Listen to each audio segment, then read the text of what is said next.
Hello, BookTube, and welcome back to Garb August 2025. This is Criminali's great, beloved BookTube event where we are urged to stop wearing and just read trash. Here in the benighted summer of 2025, I've taken that urging to heart. Of course, I have a lot to stop worrying about, so I have done that, and I've read a lot of trash in Garb August 2025. We're coming to the end. Garb August only has a week left. And I have been mostly this month following the algorithm, either for the daily ebook deal sites that I've signed up for or for Kindle Unlimited, wherever it leads me. And of course, where it leads me is not unpredictable. So the whole point of algorithms is that they predict things. So if I've read, let's say, 5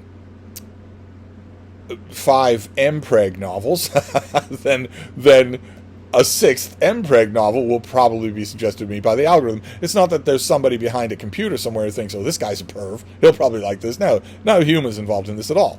It's just an algorithm marking propensities. And that's been okay. I've read a lot of interesting stuff, but I wanted to break out of that just a little, maybe for the whole of this last week, certainly for last night. So I threw a print and paper book on the pile for last night from 1966. The Girl Next Door by Roy Peterson. And it says on its front that it is an original novel. And to the limited extent that is limitedly true. No one named Roy Peterson has written a book called The Girl Next Door before, or as far as I know since. So technically this is an original novel. But boy, oh boy, is it trash. Oh my, is it trash. It is about a mild-mannered, gaunt man named Noel Harrison. He is a normal suburban guy. We're told he looks older than he is. He's in his mid-30s, but he looks older than that. He's cautious, stooped, stilted, halting of word. And his neighbor, he gets a neighbor named Janet. Janet and her husband Herb.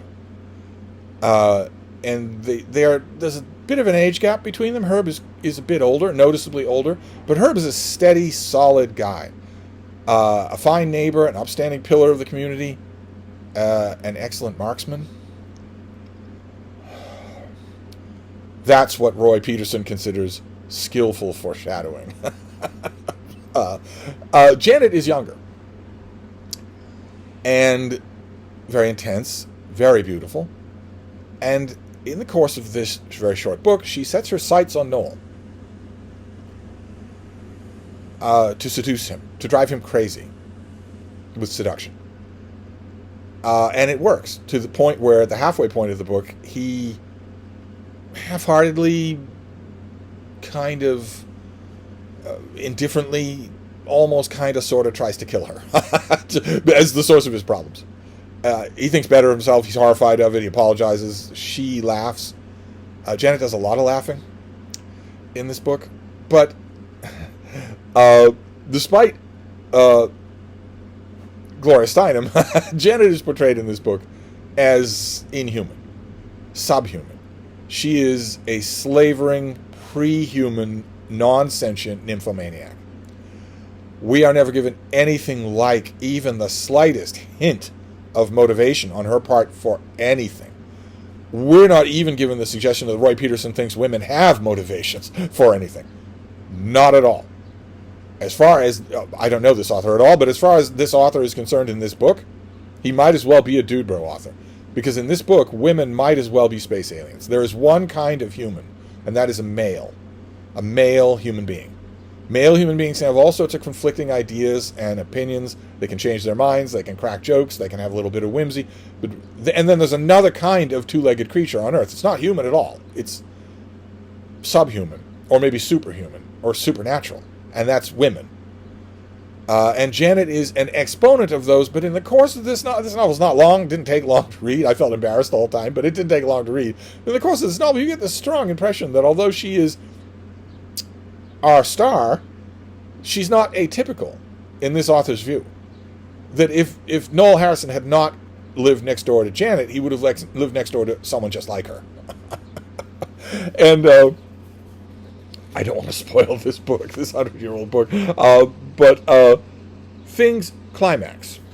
I'm not going to spoil the ending for you, but I wanted to give you a little bit of this, where they are confronting each other. The two of them are confronting each other at the end of the books.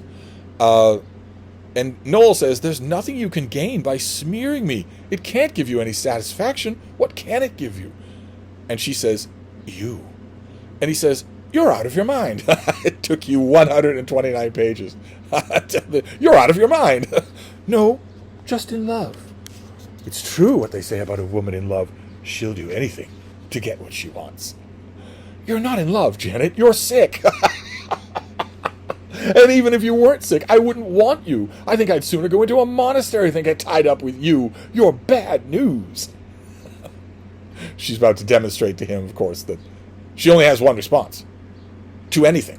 This is like the fourth confrontation she has in the novel. Her response to all confrontations is exactly the same as what she's about to do.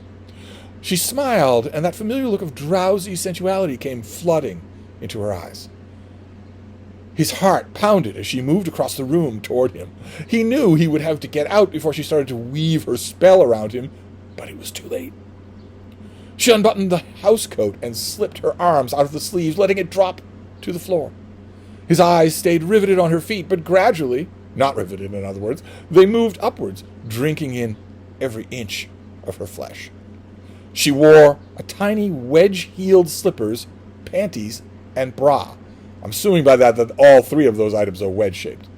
Now we'll see who's not interested in who, won't we? She murmured, reaching behind her for the snap of her bra. I remember too much about your interests, Noel. You may not like me, but you're crazy about my body. Here, feast your eyes on these. The one and only time that Deb said that to me, I opened my eyes and she was holding two guinea pigs. The bra fell to the ground, and her superbly rounded breasts plumped out from their flimsy confinement. She breathed deeply, and Harrison watched her nipples rise and harden with desire. He's watching them do that.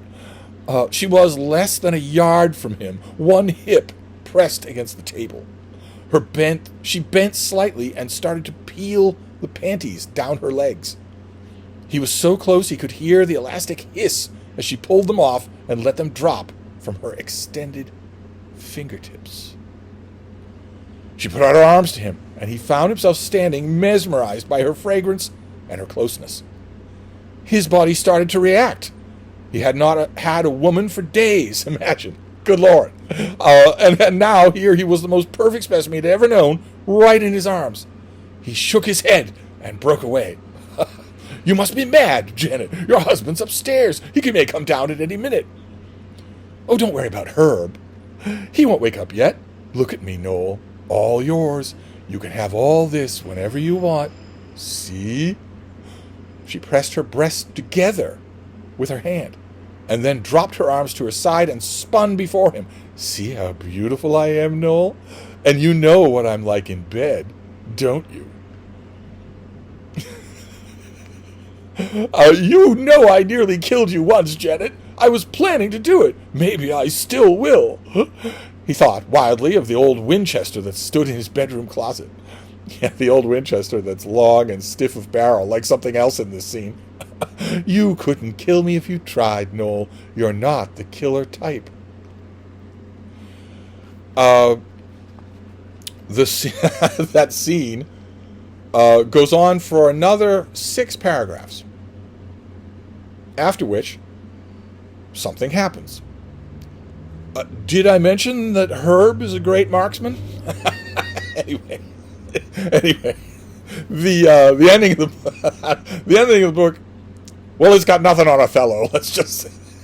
So I feel totally renewed in Garb August. I was wallowing around in the algorithm, and I wasn't sure what to make of it. Because a lot of the books that were suggested to me in the algorithm were I could tell they were by authors who, even though they weren't using their real name, still kind of meant what they were doing. So it felt a little odd to be mentioning it for Garb August when, even though it was terrible, the author didn't want it to be celebrated in a BookTube event dedicated to trash. This book, not only am I sure that whoever Roy Peterson was, he's long dead, but this book I don't think has any illusions of being taken for anything other than what it was. which was pure, unadulterated trash. That's where at the middle point of the book, you know what's going to happen at the end. I knew from long before the middle point. I knew from long before the middle point what possible ending could you imagine for this? In a novel like this, a thoroughly misogynist novel written by a thoroughly misogynist author, is there any chance that Janet gets into a scene like that? That's her fourth scene like that. She gets into a scene like that and then says, you know, you're right. I've got it pretty good here. Picks up her bra and says, see you next week at the book club? Is there any chance of that? No, there isn't. No, there isn't at all. So, I'm back in the saddle, baby, for trash. Real, honest-to-gosh trash with the discolored pages and everything. So there you go. That's my Garb August report for today. Who knows what tomorrow will bring? I may go back to the algorithm, or I may just keep plowing through, so to speak, genuine old-school trash. We shall see. I'll be back. Thank you, BookTube.